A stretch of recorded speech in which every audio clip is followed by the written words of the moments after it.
Bonjour à tous les amis et encore mille merci pour votre soutien. Dans cette 23e vidéo, je vais vous parler d'un sujet qui nous tient fort à cœur et plus particulièrement en cette fin 2021, la liberté. Et je vais ici reprendre un extrait d'un des best-sellers de Don Miguel Ruiz, Les 4 accords Toltec, un de mes livres préférés. Je vais vous décrire ici la voie Toltec de la liberté, briser les vieux accords. Tout le monde parle de liberté. Sur toute la planète, des peuples, des races, des pays différents se battent pour elle. Mais qu'est-ce que la liberté? En Amérique, les gens prétendent vivre dans un pays libre. C'est le cas également ici chez nous, mais sont-ils vraiment libres? Sommes-nous libres d'être qui nous sommes véritablement? La réponse est non. Nous ne le sommes pas. La véritable liberté est de pouvoir être libre d'être qui nous sommes vraiment. Qui nous empêche d'être libres alors? On accuse le gouvernement, le temps, les parents, la religion, on accuse même Dieu. Mais qui nous empêche vraiment d'être libres? Eh bien, c'est nous-mêmes. Que signifie véritablement être libre maintenant? Parfois, on se marie, puis on dit avoir perdu sa liberté. Ensuite, on divorce et on n'est toujours pas libre. Qu'est-ce qui nous retient? Pourquoi ne parvient-on pas à être soi-même? Il nous reste de vagues souvenirs d'il y a très longtemps lorsque nous étions libres et que nous en jouissions pleinement. Mais nous avons oublié ce que signifie vraiment la liberté. Si on regarde un enfant de 2 ou 3 ans, peut-être 4, on voit un être humain libre. Pourquoi est-il libre? Parce qu'il fait ce qu'il veut. Cet être-là est complètement sauvage. Et si on regarde des enfants de 2 ou 3 ans, on constate qu'ils arborent, la plupart du temps, un grand sourire et qu'ils s'amusent. Ils explorent le monde, ils n'ont pas peur de jouer. Ils ont peur lorsqu'ils se font mal, qu'ils ont faim ou qu'un de leurs besoins n'est pas satisfait. Mais ils ne se soucient pas du passé, ils se fichent de l'avenir et ne vivent que dans l'instant présent. Les très jeunes enfants n'ont pas peur d'exprimer ce qu'ils ressentent. Ils ont tellement d'amour en eux que s'ils perçoivent de l'amour, ils se fondent en lui. Ils n'ont aucune peur d'aimer. Voilà la description d'un être humain normal. Enfant, nous n'avions ni peur du futur, ni honte du passé. Notre tendance humaine, naturelle, est de jouir de la vie, de jouer, d'explorer, d'être heureux, d'aimer. Mais que s'est-il passé chez l'adulte? Pourquoi sommes-nous si différents? Pourquoi ne sommes-nous plus sauvages? Du point de vue de la victime, on peut croire que quelque chose de triste nous est arrivé. Du point de vue du guerrier, ce qui s'est produit est normal. Le livre de la loi, le juge et la victime régissent notre existence. Voilà ce qui est arrivé. Nous ne sommes plus libres parce que le juge, la victime et le système de croyances dont ils font partie ne nous permettent pas d'être le personnage que nous sommes vraiment. Dès l'instant que notre esprit a été programmé avec tout ce fatras, nous ne sommes plus heureux. Cette chaîne de programmation continue des enfants par leurs parents, de génération en génération, est tout à fait normale dans la société humaine. Inutile de condamner vos parents parce qu'ils vous ont appris à être comme eux. Que pouvaient-ils vous enseigner d'autre que ce qu'ils savaient? Ils ont fait de leur mieux, et j'en profite pour saluer mes chers parents, et s'ils vous ont maltraité, entre guillemets bien sûr, c'est en raison de leur propre domestication, de leur propre peur et croyances. Ils ne contrôlaient absolument pas la programmation qu'ils ont reçue. Donc, ils ne pouvaient pas se comporter autrement. Il est inutile de condamner vos parents ou quiconque vous ayant maltraité au cours de votre vie, y compris vous-même. Mais il est temps de mettre un terme à ces mauvais traitements. Il est temps de vous libérer de la tyrannie du juge en changeant le fondement de vos propres accords. Il est temps de vous libérer du rôle de la victime. Votre vrai moi est encore un petit enfant qui n'a jamais grandi. Parfois, cet enfant surgit lorsque vous vous amusez et que vous jouez, lorsque vous vous sentez heureux, que vous peignez, que vous écrivez de la poésie, que vous jouez du piano ou que vous exprimez d'une façon ou d'une autre.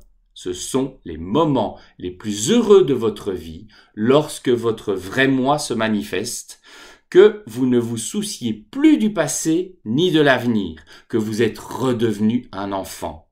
Mais quelque chose transforme tout ceci. On appelle cela les responsabilités. Le juge dit « Attends un peu, tu es responsable maintenant, tu as des choses à faire, tu dois travailler, tu dois aller à l'école, tu dois gagner ta vie. » Toutes ces responsabilités nous reviennent à l'esprit. Nos visages changent et nous redevenons sérieux. Regardez des enfants jouant aux adultes. Leur petite mine change. « Je vais faire semblant d'être un avocat », dit l'un d'eux. À l'instant, son visage se transforme et l'expression d'un adulte prend le dessus. Si on va au tribunal, c'est bien ce genre de visage que nous y voyons et celui que nous affichons aussi nous-mêmes. Nous sommes encore des enfants, mais nous avons perdu notre liberté. Ce que nous recherchons, c'est la liberté d'être nous-mêmes, d'exprimer ce que nous sommes. Mais en observant notre vie, nous voyons que la plupart du temps, nous agissons simplement pour faire plaisir à autrui, pour être acceptés par les autres, plutôt que de vivre notre vie pour nous faire plaisir à nous-mêmes. Voilà ce qui est arrivé à notre liberté. Et c'est ainsi que, dans notre société et dans les autres sociétés de la planète, 999 personnes, 999 pour les Français qui me regardent, sur 1000, sont complètement domestiqués. Le pire est que la plupart d'entre nous ne sommes même pas conscients de ne pas être libres. Quelque chose nous le murmure, mais nous ne comprenons pas ce que c'est ni pourquoi nous ne sommes pas libres. Le problème pour beaucoup est qu'ils vivent leur vie sans jamais découvrir que le juge et la victime dirigent leur esprit, de sorte qu'ils n'ont jamais la possibilité de se libérer. La première étape vers la liberté est donc la prise de conscience. On doit premièrement être conscient de ne pas être libre afin de se libérer. On doit être conscient du problème afin de pouvoir y chercher une solution. La prise de conscience est la première étape, car sans elle, rien ne peut changer. Si vous ne vous rendez pas compte que votre esprit est blessé et rempli de poison émotionnel, vous ne pouvez pas commencer à le laver et à guérir ses plaies, et vous continuerez de souffrir. Il n'y a pourtant aucune raison de souffrir. La conscience vous permet de vous rebeller et de vous dire « cela suffit ». Vous pouvez chercher un moyen de guérir et de transformer votre rêve personnel. Le rêve de la planète n'est qu'un rêve, il n'est même pas réel. Si vous pénétrez dans ce rêve et commencez à remettre en question vos croyances, vous découvrirez que la plupart de celles qui vous ont conduit à meurtrir votre esprit ne sont même pas réelles. Vous vous rendez compte que vous avez souffert toutes ces années pour rien. Pourquoi ? Parce que le système de croyance qui vous a été inculqué est fondé sur des mensonges. Voilà pourquoi il est important de maîtriser votre propre rêve. Et voilà pourquoi les Toltecs sont devenus des maîtres du rêve. Votre vie est la manifestation de votre rêve, c'est une œuvre d'art, et vous pouvez changer de vie chaque fois que vous n'appréciez pas ce rêve. Les maîtres du rêve font un chef-d'œuvre de leur vie. Ils contrôlent leur vie en effectuant des choix. Chaque action entraîne des conséquences et un maître du rêve est conscient de cette logique et de ses conséquences. Être un Toltec, comme expliqué dans ce best-seller, est un mode de vie dans lequel n'existe ni leader ni disciple. Chacun a et vit sa propre réalité. Un Toltec devient sage, sauvage et il redevient libre. Il y a 3 maîtrises expliquées dans les 4 accords Toltec pour conduire des êtres à devenir des Toltecs. La première, c'est la maîtrise de l'attention. Elle consiste à être conscient de qui l'on est vraiment avec toutes ses possibilités. La deuxième est la maîtrise de la transformation. Comment changer, comment se libérer de sa domestication. Et la troisième est la maîtrise de l'intention. L'intention, du point de vue des Toltecs, est cette composante de la vie qui rend possible la transformation de l'énergie. C'est cet être vivant unique qui englobe toute l'énergie que l'on appelle Dieu, l'univers. L'intention est la vie elle-même, c'est l'amour inconditionnel tel que je l'ai décrit dans d'autres vidéos. La maîtrise de l'intention est donc la maîtrise de l'amour. Lorsque l'on évoque la voie toltèque de la liberté, on constate que les Toltecs disposent de toute une cartographie pour se libérer de la domestication. Ils comparent le juge, la victime et le système de croyance à un parasite qui envahit l'esprit humain. De leur point de vue, tous les humains qui ont été domestiqués sont malades, puisqu'un parasite contrôle l'esprit et leur cerveau. Ce parasite se nourrit des émotions négatives issues de la peur. Et si l'on regarde la description d'un parasite, on voit qu'il s'agit d'une créature se nourrissant de la vie d'autres êtres vivants, suçant leur énergie sans rien leur donner en retour et détruisant petit à petit ses hôtes. Le juge, la victime et le système de croyance correspondent tout à fait à cette description. Ensemble, ils représentent un être vivant constitué d'énergie psychique ou émotionnelle, et cette énergie est vivante. Il ne s'agit bien sûr pas d'énergie matérielle, mais les émotions ne sont pas matérielles non plus. Nos rêves non plus ne sont pas constitués d'énergie matérielle. Nous savons qu'ils existent. L'une des fonctions du cerveau est de transformer l'énergie matérielle en énergie émotionnelle. Le cerveau est notre usine à émotions. Et nous avons dit que la fonction principale de l'esprit est de rêver.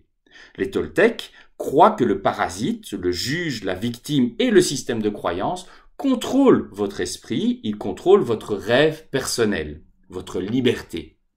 Le parasite rêve à travers votre esprit et vit sa vie au moyen de votre corps. Il survit grâce aux émotions engendrées par la peur et prospère grâce aux drames et aux souffrances. La liberté que nous recherchons, c'est d'utiliser notre propre esprit et notre corps, de vivre notre propre vie et non celle du système de croyance de la société. Lorsque nous découvrons que notre esprit est constitué par le juge et la victime et que le vrai nous est relégué dans un coin, nous avons deux choix. Le premier est de continuer à vivre comme avant, de se soumettre au juge et à la victime, de continuer de vivre le rêve de la planète. Le deuxième consiste à faire ce que font les enfants lorsque les parents veulent les domestiquer, se rebeller et dire non. Nous pouvons déclarer la guerre aux parasites et aux juges et à la victime. Déclencher un combat pour conquérir notre indépendance, notre droit à utiliser notre propre esprit et notre propre cerveau. Voilà pourquoi dans toutes les traditions chamaniques de l'Amérique, du Canada à l'Argentine, les chamans se font appeler guerriers, parce qu'ils sont en guerre contre le parasite de l'esprit. Voilà la vraie signification du guerrier, du chaman. Le guerrier est celui qui se rebelle contre l'invasion du parasite. Il se rebelle et lui déclare la guerre. Cela dit, être un guerrier ne signifie pas gagner toutes les batailles. Parfois, on en gagne, parfois, on en perd. Mais on fait toujours de son mieux, tel que la tradition toltèque l'exprime. Et au moins, on tente sa chance de redevenir libre. En choisissant cette voie, on y gagne au minimum la dignité de la rébellion en faisant en sorte de ne plus être les victimes sans défense de ses propres émotions incongrues et du poison émotionnel d'autrui. Même si on succombe à l'ennemi, au parasite, on ne fait pas partie des victimes tombées sans s'être battues. Dans le meilleur des cas, être un guerrier nous donne l'occasion de transcender le rêve de la planète et de transformer notre rêve personnel en un rêve appelé paradis.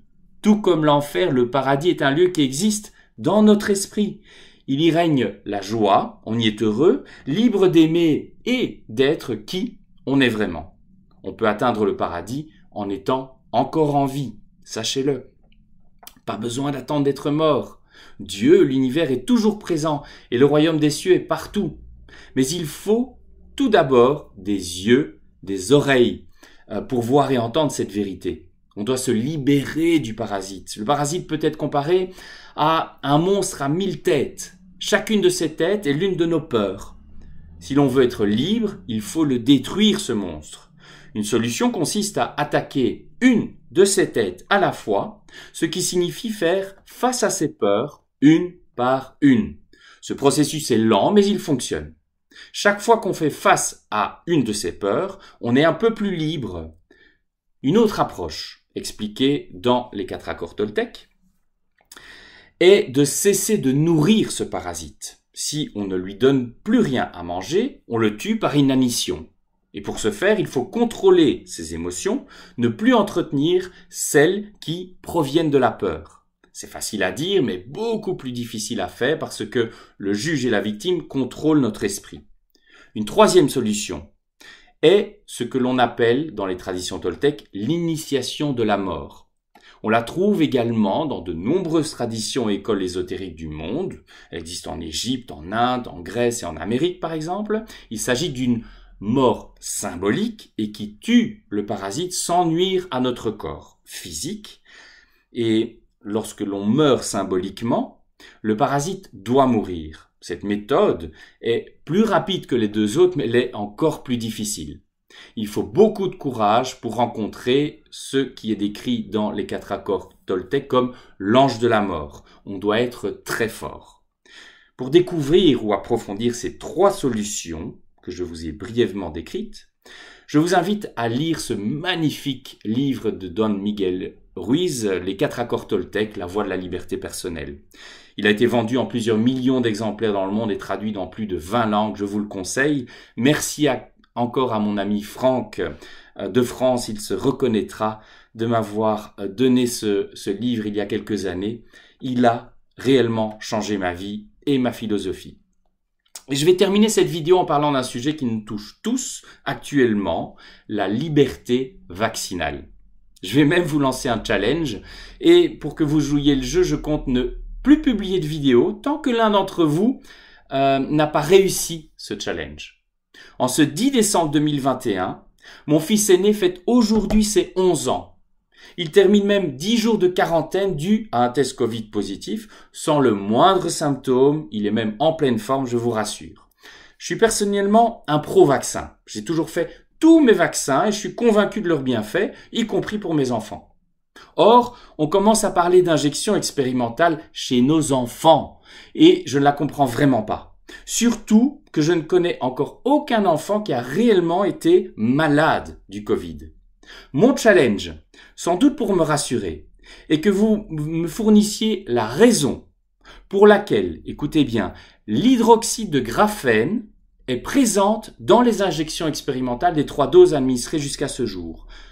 L'hydroxyde de graphène, notez bien. J'offre une séance d'1 heure de luminothérapie ou de soins énergétiques au premier qui m'en donne la vraie raison. Je n'ai moi-même à ce jour pas encore trouvé à quoi sert cette hydroxyde de graphène présente dans les injections des 3 doses administrées jusqu'à ce jour. Après avoir reçu la réponse à ma question, je relancerai alors ma série de vidéos. Bonne recherche à vous, portez-vous bien les amis, encore 1000 merci pour votre soutien. Je vous aime, 1000 merci les amis.